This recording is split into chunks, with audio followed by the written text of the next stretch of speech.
we talk a lot on this program about trying to make sure we get our facts right so that you can agree or disagree with our opinions.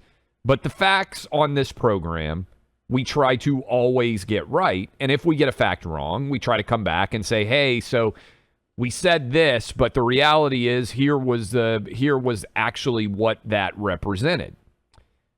And you guys out there listening to us, by and large, are pretty well informed on both left and right arguments, because when you live in America today, you can't miss far left-wing arguments. You have to live with them on a day-to-day basis. Some of you might have freaking pronouns in your email address because you feel like you have to do it in order to keep your job. But what's interesting is we get attacked all the time on the right, center part of the country, for things that are said that end up not being true. But the amount of things that you have to believe that are not true on the left keeps growing. And certainly the idea that men and women aren't unique is one of them. But I saw this information yesterday, Buck. And if you wonder, hey, what's the impact of telling lies and of the media helping you to propagate those lies and of no one out there ever telling you that the things that you believe are not true? Here are some examples. This came out in a recent poll. And I saw Glenn Greenwald share this, Buck. Do you think the Hunter Biden laptop is real or is it Russian disinformation? 59% of Americans now believe that's real. That's good. But, Buck, 41% still believe the lie that the Hunter Biden laptop is Russian disinformation, including nearly 60% of Democrat voters. And it doesn't stop there. Do you believe that Trump colluded with Russia? 44% of voters still believe that there was Russian collusion, including 70% of Democrats. And do you believe the Steele dossier? It's 100% made up. Do you believe the Steele dossier and the allegations against Trump from a Russian hotel are accurate? 44% of people still believe that the Steele dossier is a true story, including 71% of Democrats. When you believe falsehoods, Buck, that Democrats are never held accountable for their falsehoods. Nothing happens. We've heard about January 6th for years now.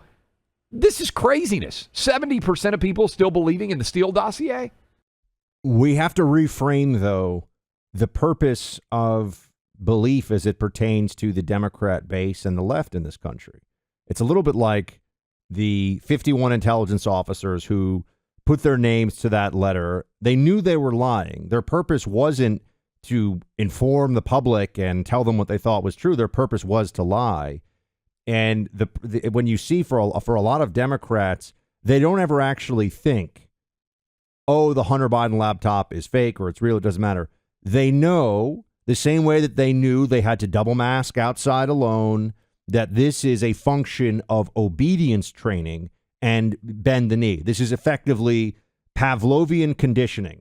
You are to believe these things irrespective of the truth one way or the other, because that puts you in the group with the good people, the non-white supremacists, January 6th, Trump, all that, right? All you have to do is believe these things. The falseness of them, the fact that these things are untrue, doesn't upset the left. They don't care. And they never even get to the point of thinking about whether it's true or not, because they know that it was always about political, or rather they've been brainwashed into political allegiance from the start. It's just about what their side thinks. It's my team, your team, right? But I think it's important for everyone to see this, because we are, to your point, constantly lectured about 2020 and January 6th and all these things.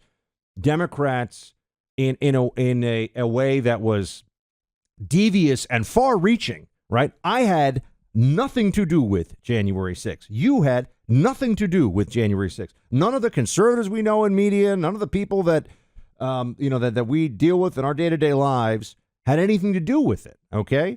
But when you look at what they tried against Trump in 2016 with the soft coup of the Russia collusion, with the deep state and the media, They were all over it. Though everybody on the Democrat Party was in on that, from Pelosi on down. Everybody was trying to destroy Trump with that lie. They were all a part of that coup attempt. And so when you look at it, you see increasingly, Clay, and this is what really concerns me.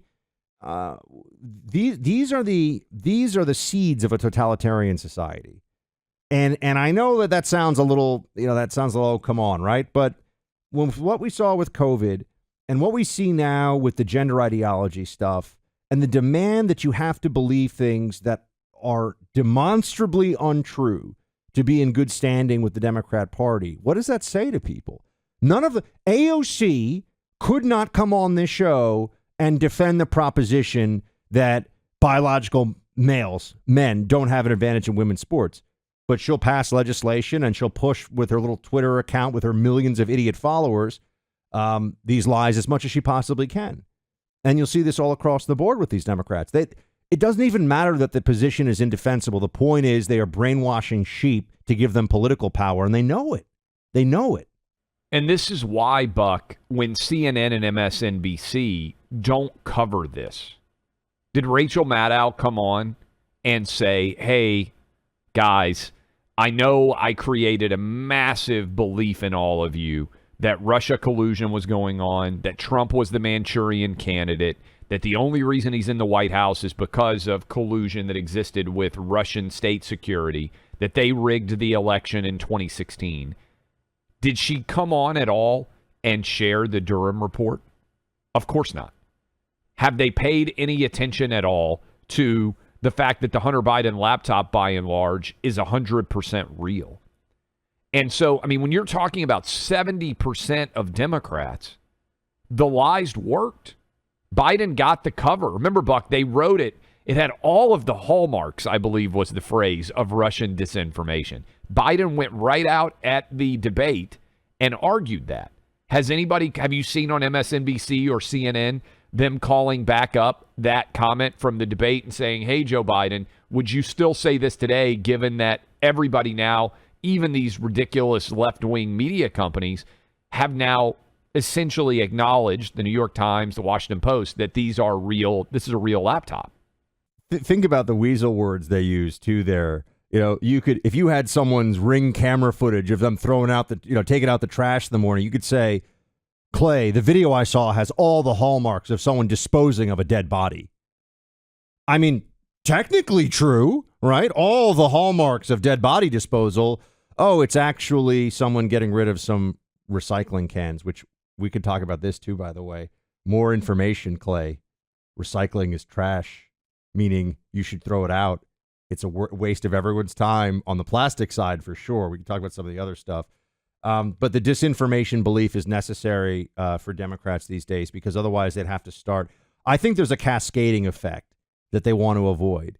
Once you admit that actually men and women are different, once you have that mental and spiritual fortitude of basic truth, then you start to question other things too. And a lot of people want masters. They want to be controlled. They want to obey. And that mindset, that emotional and psychological positioning is, unfortunately, there's a huge crossover with being a Democrat and a leftist in America today. You want people to tell you what to do and what to think and how to believe. And you don't want anyone to challenge that. Freedom is scary for people, Clay. Individualism is scary for a lot of folks out there. That's really what we're seeing as a country.